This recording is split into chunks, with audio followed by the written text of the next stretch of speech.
Three-dimensional solids. Three-dimensional solids are shapes that have a width, length, and a height. They take up space, meaning that they have a volume. Objects that you can hold in your hand are three-dimensional, or 3D. 3D shapes, or solids, can also have curved surfaces. Think of a toilet paper roll, which has this type of shape. Or this one right here, I'm thinking of an ice cream cone. Shapes with curved surfaces can also roll. Well, what shape is each flat side in each of these 3D shapes or 3D solids? Well, this first one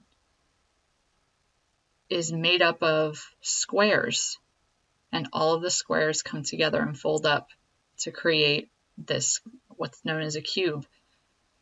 This next one is a cone. The flat side in a cone is a circle. And here we have rectangles and squares that are making up this prism that we have. And then lastly, we have this cylinder, and its flat side is a circle. 3D shapes may also have vertices or corners. A vertex is the point where the edges meet and come together.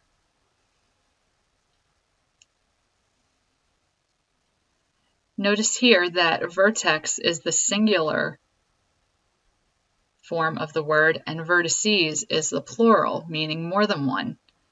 Similar to goose for one goose, and its plural is geese. So the word changes a little bit altogether. Where are other vertices in this cube? Well, we have the two identified in the back, we have these two in the front on the top, and then we have the 4 along the bottom. So there are a total of 8 vertices on this cube. So what we found is that a cube is a solid shape. It has 6 flat sides that are all equal. They're actually squares that are folded up to make this cube. And the cube has 8 vertices or corners. What are some objects that you can think of that are in the shape of a cube? Well, a few that I can think of is a pair of dice. If you're rolling dice in a game, that's one. There are also different storage cubes that you can use to put objects in and store them in different shelving. Those are just a few examples of where cubes can be found. A sphere is a perfectly round, solid shape. Think of a sphere as a ball, not a circle. And a sphere has 0 faces. What are some objects that you can think of that are in the shape of a sphere? There's a wide variety. You have tennis balls, basketballs, soccer balls. They're all round objects that are a sphere. A cylinder is a solid shape with 1 curved surface and 2 flat faces. The 2 flat faces are the top and the bottom, and these are both circles. What are some objects that you can think of that are in the shape of a cylinder? You have cans, you have paper towel rolls, some cups are even cylindrical. So those are just a few items that are in the shape of a cylinder that we encounter every day. A cone is a solid shape that contains a curved surface and 1 flat face, and this flat face is a circle. The point that's at the top of the cone is called its vertex. What are some objects that you can think of that are in the shape of a cone? Well, we have ice cream cones that can look like this if you think of it being flipped this way, or even the paper that's used to hold in a snow cone. You also see traffic cones that are used outdoors a lot. These are just a few of the things that are in the shape of a cone that we encounter every day. A right rectangular prism is a 3-dimensional object with 6 faces, 12 edges or straight sides, and 8 vertices. 1, 2, 3, 4, 5, 6 is back here, kind of hidden, 7, 8. All 6 faces are rectangles, and the angles are all right angles in different directions. What are some objects that you can think of that are in the shape of a right rectangular prism? I want to say cabinets are a good example. Boxes are a good example of some right rectangular prisms that we encounter. For each figure, find the number of faces, vertices, and edges. What is the relationship between the number of faces, vertices, and edges of 3D figures? Well, let's see if we can determine that pattern. First one that we have is a cube. It's composed of 6 square faces, so it has 6 faces. And if we count the vertices, we have 1, 2, 3, 4, 5, 6, 7, 8. And the number of edges, there are 4 in the front, 4 in the back, and then 4 connecting each of the vertices from front to back. So that makes 12 total edges. Now let's look at a rectangular prism.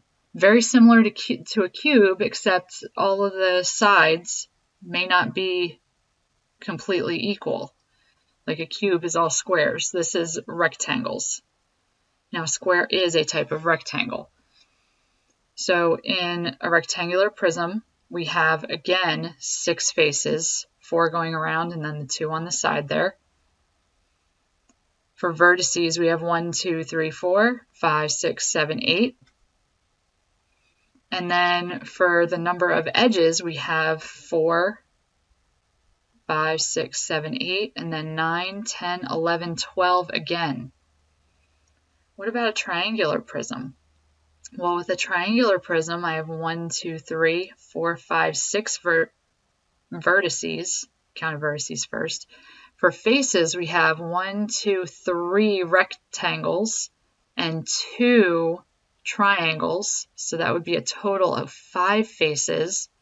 And then the number of edges, we have 3 for the one triangle and another 3 for the other. That would be 6 total so far. And then we have 7, 8, 9. 9 edges connecting the 2 faces. Now let's look at a triangular pyramid. Triangular pyramid has a triangular base. So it has 1 face at the bottom, and then it has 3 more going around. So that would be a total of 4 faces. The number of vertices that it has is 1, 2, 3, and then the top one is 4. And then the number of edges, or straight lines, that make the solid figure are 1, 2, 3 for the base, and then 1, 2, 3 coming from the point at the top. So 3 plus 3 is 6. Now let's look at a square pyramid. In a square pyramid, we have the square base and 1, 2, 3, 4 triangles making up its sides. So that would be a total of 5 faces.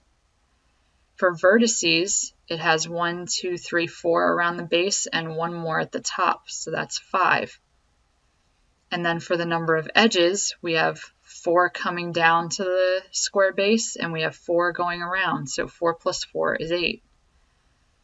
Now let's look at a pentagonal pyramid. We have a pentagonal base and 1, 2, 3, 4, 5 triangles going around. So 5 triangles plus the 1 pentagon base makes 6 faces. If we count the vertices, we get 1, 2, 3, 4, 5 around the base and 1 more at the top. So that would be 6. And then if we count the number of edges, we have 5 going around the pentagon, and then we have 5 more coming down from the point. And 5 plus 5 is 10. Now for an octagonal prism, we have 8 rectangles going around, plus the front and back, which are both octagons. So we have, again, 8 rectangles and 2 octagons making 10 faces. The number of vertices we have are 8 in the front and 8 in the back, which makes a total of 16. And then for the number of edges, we have 8 going around one face, 8 going around another, so I'm up to 16 already, and then 8 more connecting the two bases. So that's 8 plus 8 plus 8, or 8 times 3, which is 24.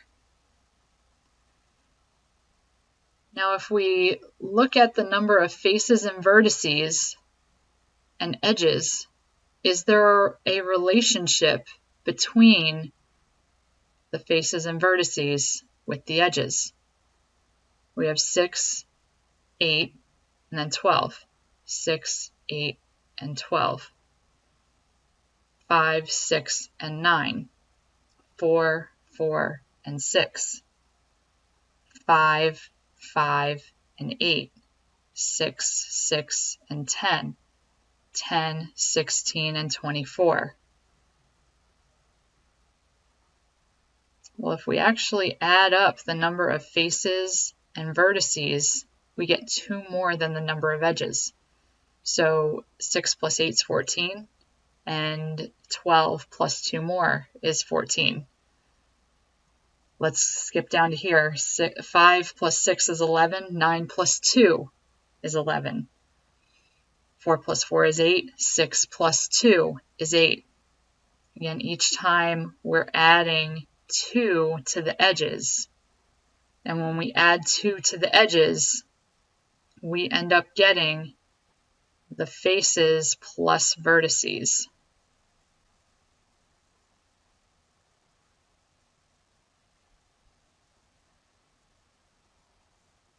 And that's the relationship here. Faces plus vertices equals edges plus 2.